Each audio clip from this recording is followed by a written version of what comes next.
Hi hello friends, just பார்த்த வீடியோவில் உங்களுக்கு என்ன புரிஞ்சிச்சு? கிட்ஸ் நம்ம சொல்கிறத கேட்கவே மாட்டாங்க. லிசனிங் ஹேபிட்ஸே இல்லைன்னு நம்ம கன்க்ளூஷனுக்கு வரக்கூடாது. ஏன்னா கிட்ஸ்க்கு நம்ம கமெண்ட் பண்ணிவிட்டு don't do this, don't jump, don't cry இந்த மாதிரி நம்ம கமெண்ட் பண்ணிகிட்டே இருக்கும்போது அது அவங்களுடைய சேஃப்டிக்காக சொல்கிறோன்றது அவங்களுக்கு புரியவே புரியாது. இன்ஸ்டெட் ஆஃப் தட் அவங்க எப்படி எடுத்துப்பாங்கன்னா அது ஒரு ப்ரெஷராக அவங்க ஃபீல் பண்ணுவாங்க. ஸோ அகெயின் ஆட்டோமேட்டிக்காக என்ன ஆகிடும் அப்படின்னா இன்ஸ்டடாக பிரைன் லிசனிங் மோட்லேயே இருக்காது.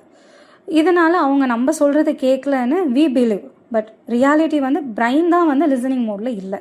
ஸோ ஈவன் தான் அவங்க அதனால் கான்சிக்வன்சஸ் ஃபேஸ் பண்ணாலுமே தே ஓன்ட் ரியலைஸ், சின்ஸ் நம்ம சொன்ன mode commanding mode.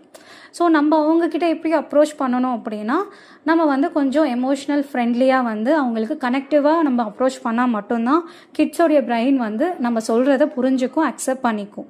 So listening கிட்ஸோடைய problem கிடையாது. நம்ம வே ஆஃப் அப்ரோச்சிங் அப்படின்றது நம்ம ரியலைஸ் பண்ணும்போது இந்த இஷ்யூலேருந்து நம்ம வெளியில் வரலாம்.